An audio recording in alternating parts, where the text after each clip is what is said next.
If you'd like to make your NFL games a little more interesting, you've come to the right place. It's the Even Money Podcast with Ross Tucker and Steve Fezzik.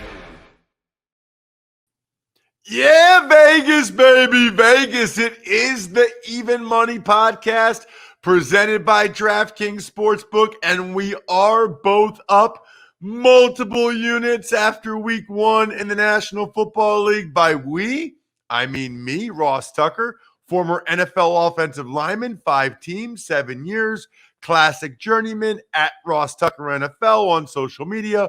All of the shows are at Ross Tucker Pod. And he, Steve Fezzik, at Fezzik Sports on Twitter, and only at Fezzik Sports on Twitter, except absolutely no imposters. It could have been better, Steve, and we'll go over it. We are one of the few shows that actually shows you our work. We actually go over the next week how we did the week before, so you can keep tabs on exactly how we're doing. We get graded by grades. Sean Grady from Australia sends them bright and early on a Tuesday morning to keep everything legitimate. We want to make sure you recognize how we win and or lose. So it was a good week one, Steve. Could have been better. I'm frustrated by a couple things, but I guess you got to take the good with the bad. Certainly. And the number one takeaway, as we always do, is emphasizing the importance of getting the very best of the number. I can tell you this. You can give me the best bettor in the world. Tell me what he played over the course of a week and give me that information 10 minutes before kickoff. Not very valuable if all those numbers have moved significantly. You know, I've noticed, Steve, I used to look at the bets earlier in the day before we would come on the show. Even one of those I like has already changed, you know, to the point where we get right now. So, by the way, before we get into going over our bets from last week, I've never seen you so fired up on Twitter. I mean, at Fezzik Sports, you were going crazy. And as a reminder, if you guys ever take advantage of any of our sponsors, and I've got a couple of them today, AutoZone, Keeps, Pickswise. If you take advantage of any of those, send it to me, Ross at rosstucker.com. You can ask Steve any specific question you'd like. It's actually very, very cool. All right, let's get to, Steve, last night and why you were so fired up. Yeah, I've been preaching forever about the importance of owners to mandate to their coaches, look, you coach, and I'm going to give you a game management guy, and he's just going to tell you what to do, and you're going to do it. Because the coach is too busy with everything else he's doing.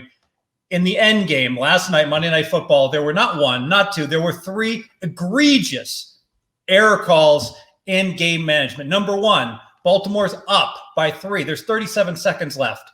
A sharp 8th grader at that point. He watched the Atlanta-New England Super Bowl. He knows what the optimal strategy is. On a kickoff, you mortar kick it short to the 2 to 10 yard line. This accomplishes 2 things. You're probably going to give the opposition worse field position. He's likely not going to make the 25, and it's going to run 5 seconds off the clock. Why don't teams do that all the time? Because your players are going to get killed, Ross, on special teams with the violent collisions. Save it for situations like that. Nope. Baltimore kicks it out of the end zone. That one decision cost Baltimore the game. But not to be outdone, Gruden and company make 2 horrendous decisions. They drive down the field. There's 7 seconds left, Ross. The good coach in this situation, barely in field goal range, runs an out pattern, tries to pick up 7 yards. The exceptional coach puts in the Hail Mary formation, pretends to do a Hail Mary, and completes the 7-yard out pattern. The bad coach trots out his field goal kicker and tries the long shot 55-yard field goal. They make it. They get away with it. But wait, there's more. Come overtime. Basic strategy, if you get inside the 10-yard line, on 3rd down, kick the field goal, just in case there's a bad snap. Coaches have taken this to a new level of extreme donkey level in terms of decision-making.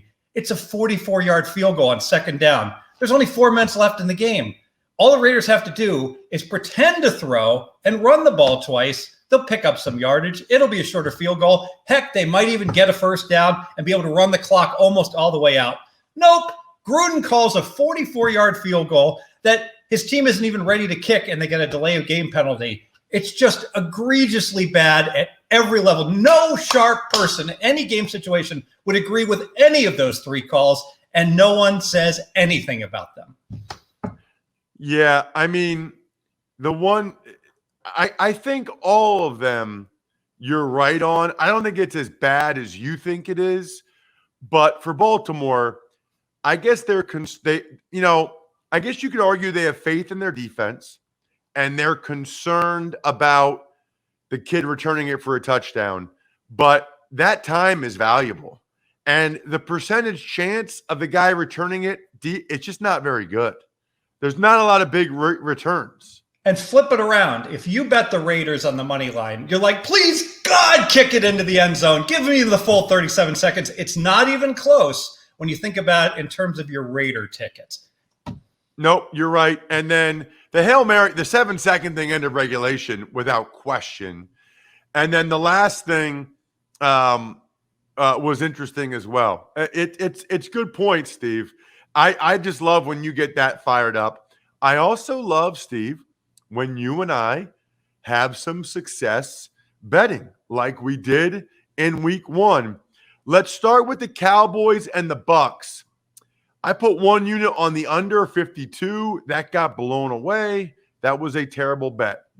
You and I did a 2-team teaser. 3 units, Steve. We got the Bucks teased down from -8 to -2, and the Rams teased down -7.5 to -1.5. We pushed.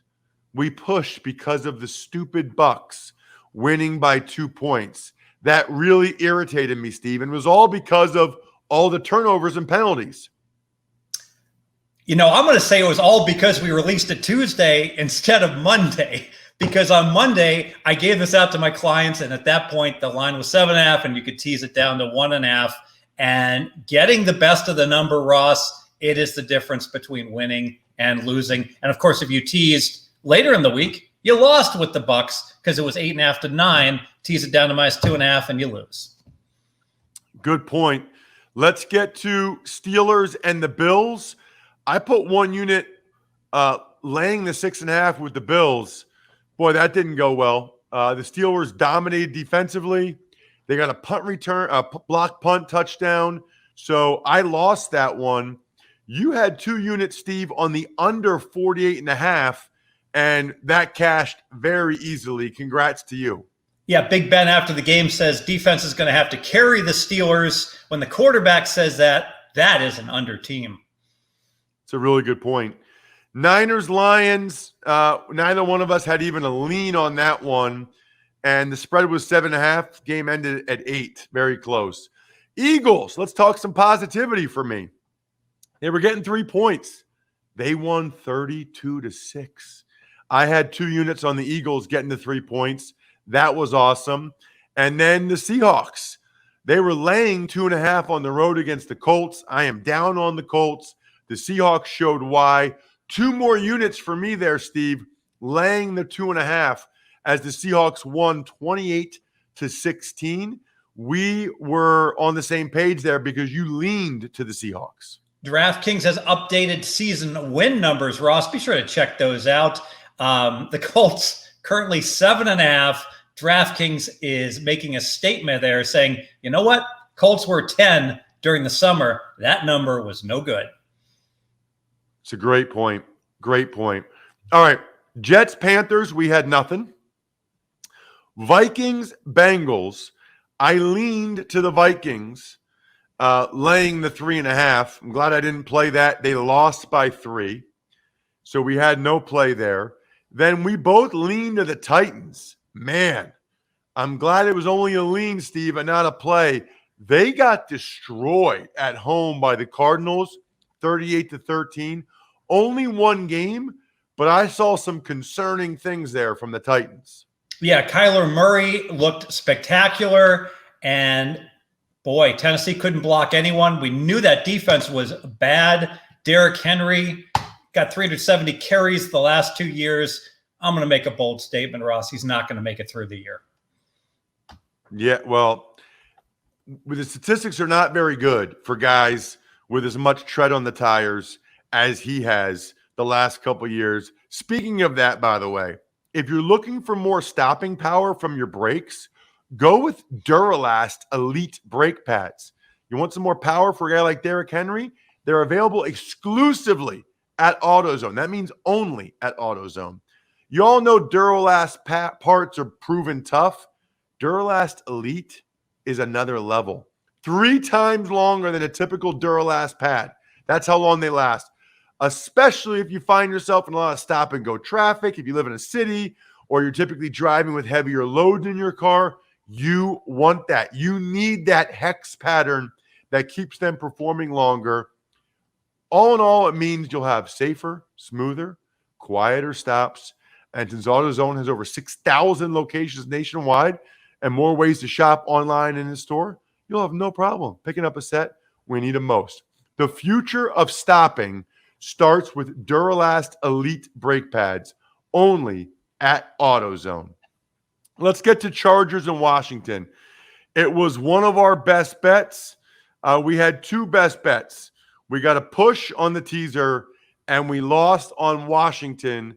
Were they laying? They were laying 1, right? Washington was laying 1. Closed -2. What's that? Closed -2, Washington. Right. So we got the better of the number. And honestly, I mean, when the quarterback gets hurt, I say just throw out the whole thing. I mean, you can't do that, obviously. It's a losing bet for us. We only put 1 unit on it. But that game might have been very different if Fitzpatrick stayed in the game and didn't get hurt. Yeah, maybe. I was disappointed in Washington's front 7 not dominating against the new O-line for the Chargers. So that was a surprise. Let's get to the Texans and the Jags. Texans were laying 2.5 points. No, the Texans were getting 2.5 points. I put a unit on them, and they came through for me. They won convincingly, 37-21. So that was great. Steve, you and I both leaned to the Packers, laying 4. They lost 38-3.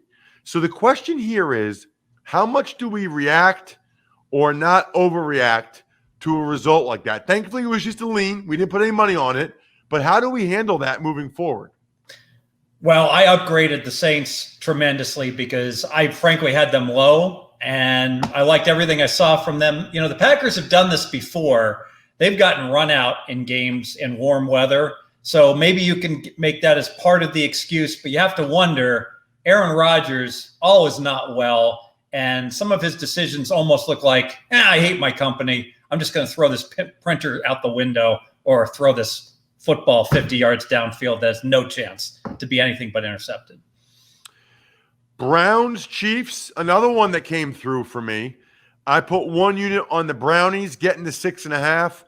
They really choked that game away and lost it, but they covered the spread, which is what matters for us. So that is good. You didn't have anything on that game. Patriots, Dolphins, you leaned Patriots. They lost by 1, 2 costly fumbles. Giants, Broncos, you leaned Giants. They look horrendous. Bears, Rams, we were in on the 2-team teaser. And Raiders, Ravens, I put 1 unit on the under 50.5, which looked awesome until the fourth quarter. I mean, what they scored like 24 points in the fourth quarter or something like that. It was, I mean, I didn't know if the Raiders were going to score all night the way the first half was going. Unbelievable. I got to ask you this. So, by the way, for the week, I am up 2 units. You are up 3 units because you also had the 49ers Washington 2-team teaser where you tease Washington up to 7.5 and the Niners down to 1. So you got that 2-unit 2-team teaser there. So I'm up 2 units. You're up 3 units. We are 0-1-1 on our best bets. My question for you, Steve, I'm just not good at totals. I do so much better on sides than totals. Should I just give up on it? What should I do? I'm not sure. I think it's better to specialize. So if you're better at sides, just do sides. You know, you brought up a good point. We talked about Washington. We didn't lay 1 on Washington. We took +1 on Washington on our loser. So we were well ahead of the line move. and the listeners might not like this. If I get 3 points, the better. I know it's through 0, so they're not as valuable. But if I make a bet on a Washington +1 and it loses, and my team closed -2, that's a great bet. I don't care if they lose by 100. If I can beat the closing line by 3 points in the long run, I assure you those bets are gold. All right, let's move on to this week because I want to get your thoughts, of course. We'll start with Thursday night. The Washington football team is hosting the Giants. They're laying 3 points. The total is 40.5. All right, I'm going to look to the first half on this game. The total, it's still coming up in some places, but should be 20 to 20.5. It's not up at DraftKings yet. I don't know how we want to grade this, but I like the first half under 20.5. I think it's going to be slow starting, divisional game, both offenses behind the defenses, backup quarterback. It's going to be 10-3 at the end of the first half. I like first half under 2 units. Interesting. Okay. I'm not going to go with you on that. I like your logic. If they say the total is 40.5, I guess the first half total would always either be 20 or 20.5, right? Yeah, usually 20. Okay. Got it. All right. The next game, and I don't even have a lean there, to be honest with you, Steve. I don't know what to expect from either one of these teams yet, whether it's Heineke or the Giants. Let's move on to Sunday at 1.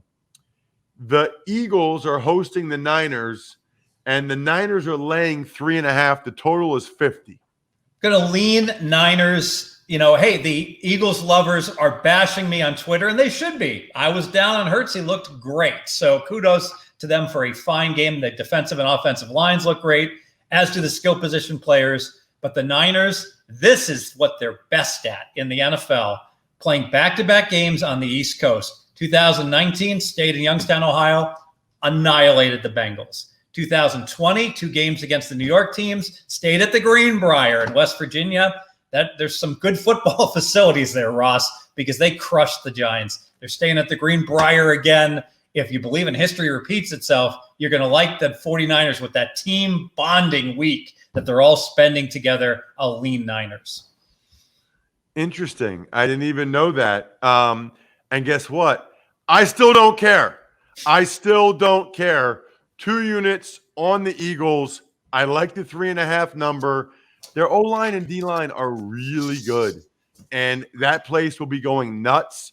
I don't know if they win the game outright, but I think it's a toss-up game either way. Anytime I feel like it's a toss-up game and I'm getting more than a field goal, I'm taking it. Let's move on to the Bills and the Dolphins, Steve. Interesting game. The numbers, my power ratings say we got to bet the Dolphins, but I got to be honest, the Dolphins were very fortunate to beat New England last week. And the Bills, a little unlucky with some stuff that happened. They did win the stats against Pittsburgh. Given that and the Bills needing the game now much more at 0-1, I'm going to pass the game. Right. The Dolphins are getting 3.5 points, and the total's 48.5. I'm going to put 1 unit on the Dolphins. They were fortunate. I like their defense. I do think the Bills will bounce back. But again, it wouldn't shock me if the Dolphins won the game or kept it close. Just 1 unit on Miami getting 3.5. The Texans and the Browns. Now, this is one I was talking about. It was Browns laying 12.5. Now it's the Browns laying just 12. The total's 48.5. I have no idea what to make of the Texans' great performance against Jacksonville. I got to see another game. I'm going to pass this game. I'm rolling with the Texans again, and I'm going to do it with 2 units. That is a lot of points in the NFL. 12 points. Now, I like 12.5 more, but 12 points is a lot. I think the Texans have momentum after that first game. I think they've got a professional roster and a professional quarterback. I think they lose. I think they probably lose by 10, but I will take the 12 points with the Houston Texans for 2 units. Let's keep it rolling. Actually, you know what? I'm going to keep the same theme of the Eagles, of the Texans, of my hair, because 2 out of 3 men will experience some form of hair loss by the time they are 35. More than 50 million men in the U.S. suffer from male pattern baldness. And there are only 2 FDA-approved medications that can prevent hair loss. Keeps offers both. I take both. I'm a Keeps customer, have been for a while. Look, I had a doctor tell me about the 2 FDA-approved medications before Keeps even existed. And I was already taking them. The topical that you rub on your bald spot and then the pill. Now, though, it's all virtual, doctor. It's all online. It's all amazing.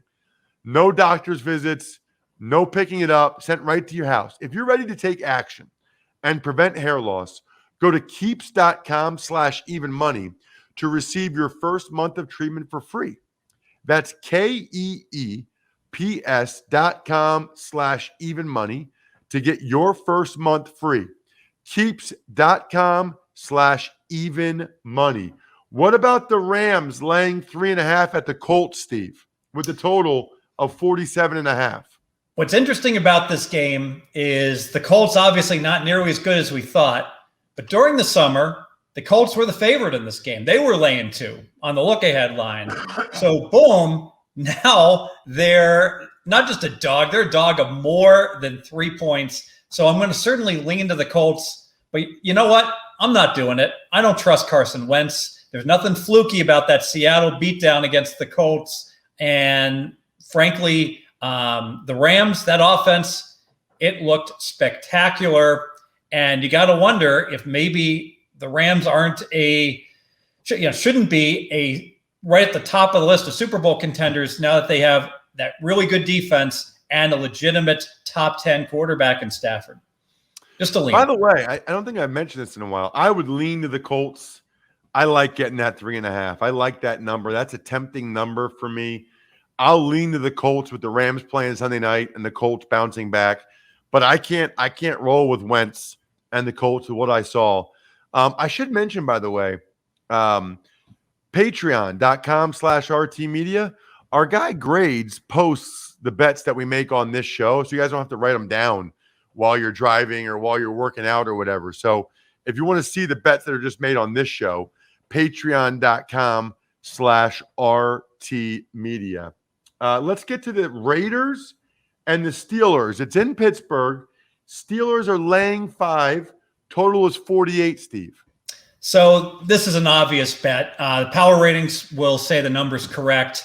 I like the Steelers, 2 units. Steelers, little bit of a phony win against Buffalo, but a solid performance. This is all about fading the Raiders, tear down the goalposts. All right, they didn't really tear them down, but they opened up the first game with crowds, overtime win, Monday Night Football. Half of the Raiders, Ross, were documented blowing a .016 or higher before they went to sleep last night, and some of them haven't even gone to sleep yet. They're still partying. The Raiders are an undisciplined, not trustworthy bunch of a team in a short week with an early start time.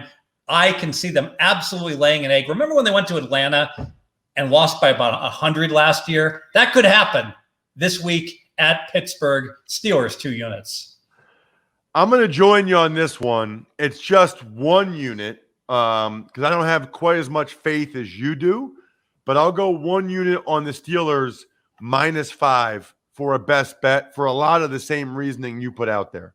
The best bet. Steve, just to clarify, so I hope people you were joking about the blood alcohol, correct? No, I think it's pretty accurate. They weren't driving, Ross. They were just partying. All right. Let's go to the Patriots and the Jets. It's at the Jets. The Jets are getting 5.5. The total is 42.5. Yeah, I don't trust the Jets against Belichick, and New England off of a win, a game they should have won. Bad fumble luck against Miami. So New England's going to win, and if they're going to win, they're probably the right side to cover. I'll lean New England. I would lean New England as well. Jets are kind of falling apart, man. I mean, they lose Becton. They lose LaMarcus Joyner. They had a bunch of injuries coming into the year. When you don't have a great roster to start and then guys are dropping like flies, It's not a good look. How about your Cincinnati Bengals, Steve? Getting 2.5 points in Chicago against the Bears, total of 45. Yeah, at 3, I could consider looking at the Bengals, but frankly, at 2.5, I would actually lean Bears. Bears are the 0-1 team, desperate, and the Bengals fat and happy at 1-0. So the spot favors Chicago. The power ratings pretty much make it close to about a 2.75. Lean Bears. I'm a Bears lean as well. I'm tempted to put a unit on there. I'm not going to do it. I'm a Bears lean. Broncos, Jags. Broncos laying 6 in Jacksonville. Total 45.5.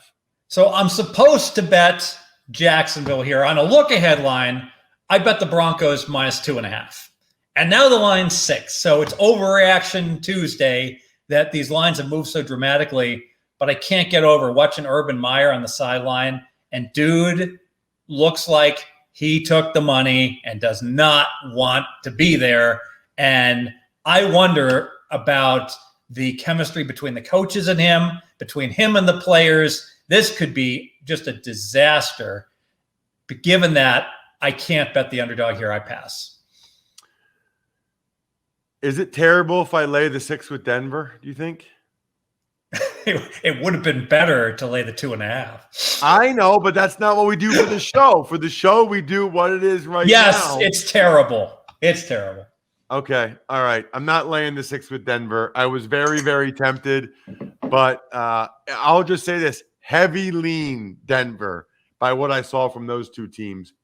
What about the Vikings getting 4.5 in Arizona with a total of 51? So I was going to bet the Vikings. I'm only going to lean to the Vikings because I went back and when I watched Arizona and their win, wow, that team looks so good.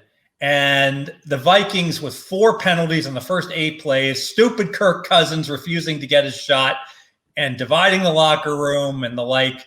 I don't want a team that's having chemistry problems. And Arizona is all in to win this year. I'll actually flip it and I'll lean Arizona, the significantly better team. I'm going to put a unit on the Vikings. I think 4.5 is a pretty big number. I thought these teams were even coming into the season. So, to me, they're both about 9-win teams. So to be laying 4.5, I'll take that number and try not to overreact to week 1. The Falcons are getting 12 points from the Bucs. Total is 52, Steve. So when a team stinks week 1, grain of salt, don't overreact. However, when a team stinks throughout the preseason, like Atlanta did, and no team played worse than Atlanta with a brand new head coach, and then they stink week 1, they probably just really stink. I get it. There was optimism. Atlanta had all these close losses last year. They went 4-12. They probably should have gone 7-9. Well, this team's looking a lot more like they're going to go 4-13 this year. It's a ton of points. I want no part of Atlanta based on what I saw. I pass. Cowboys are getting 3 points from the Chargers with a total of 55.5. I think we have to bet the Cowboys here. Cowboys +3, 2 units. What percentage of the fans in Southern California will be Cowboy fans? I'm going to set an over-under, Ross, 80%. Comment on that and 2 units Cowboys. Interesting. You're probably right. I would imagine that there's certainly more Cowboys fans there than Chargers fans. I don't like La'el Collins being out. I don't like Michael Gallup being out. The La'el Collins being out and Steele in there going against Joey Bosa, I can't do it. I just can't do it. I think the Chargers are the better team. But the Cowboys getting extra time, all that stuff. It's just a lean to the Cowboys for me. What about the Titans getting 5 points from the Seahawks with a total of 54? Titans, another team that I think showed their colors week 1. They're not nearly as good as we expect. And I can't help but think, whenever this AFC South is playing the NFC West, maybe I should just back the better division, man, because it's just not reflected enough in the numbers how much superior these NFC West teams are. I'll lean Seattle. It's a lean to Seattle for me as well, but I'm not ready to be laying 5 points yet with them Before we get to the Sunday Nighter, and I'll be there, Steve, in the booth for West of One, and the Monday Nighter, people should know that PicksWise, what's the number one app for sports betting picks from a team of trend-watching, data-devouring sports fanatics giving you the who, how, and why behind every prediction for every game, every day, and every sport. Loaded with best bets, props, and parlays, you can find in-depth analysis on every game, all for free. Found your pick? Search our latest sportsbook promotions to sign up for an account, compare the odds, and finally place your bet. Download the free PicksWise app now to make your next bet better. PicksWise backs responsible gambling. Gambling problem? Call 1-800-GAMBLER. The Ravens are getting 3.5 against the Chiefs Sunday night, Steve. Okay, so it's very interesting. The dynamic here is that week one, Kansas City was laying 4.5 against Cleveland. Now Kansas City's laying a pretty close number, 3.5 against Baltimore. Who's better, Cleveland or Baltimore? Well, I do think Cleveland's better, but just by a smidge. But this point spread is almost identical from last week. But now Kansas City's on the road. Kansas City was home last week. So if you wanted to bet against Kansas City, you should have done it last week when in the game against Cleveland. And if you wanted to bet on Kansas City, but now betting Kansas City, oh my goodness, the point spread tax is so high because Baltimore underachieved on Monday Night Football. And I get it. Baltimore's injured, and it is somewhat of a short week going from Monday night to Sunday Night Football. But now that we move through the 3 and I'm catching 3.5, I got to play an injured Ravens team plus 3.5, 2 units. I'm going to join you on that one. I'm a little bit nervous about it because the Chiefs have had the Ravens number, but I've got some faith in the Ravens. It's only a 1-unit bet for me. Baltimore plus the 3.5, best bet. The best bet. Finally, Steve, the Lions are getting 11 points against the Packers. Monday Night Football, totals 48. Well, no part of the Lions, and I can't trust Green Bay. I'll lean over because I've got to feel that the Packers are going to put 30 up on the Lions. So just a lean, and probably in terms of prop bets, how many interceptions is Goff going to throw? I'll bet a prop bet. I think it's probably going to be like minus 170. Yes, Goff throws an interception. You know, I really think the Packers defense is not good. And I think they made a terrible decision to switch coordinators. And I think the Packers will put up a bunch of points against a bad Lions defense. 48 is a pretty high number. I'm going 1 unit over 48 in that game. I think that game gets into the 50s. So 1 unit on the over 48 for me for the Packers and the Lions. Other than that, good luck, everybody. Hope you guys win some money. Thanks for listening to the Even Money Podcast. Make sure to also subscribe to the Ross Tucker Football Podcast, The Fantasy Feast, Business of Sports, and The College Draft. All available at Apple Podcasts, rosstucker.com, or wherever podcasts can be found. A lot of times on the show, I mentioned DraftKings. Here's what you need to know. You got to be 21 or older, New Jersey, Indiana, or Pennsylvania only. New customers only. Restrictions apply. See DraftKings.com/sportsbook for details. Gambling problem, call 1-800-GAMBLER, or in Indiana, 1-800-9-WITH-IT. By the way, if what I was talking about included a deposit bonus, doesn't always, sometimes it does. Deposit bonus requires 25 times playthrough, and deposit bonuses are paid out in site credit.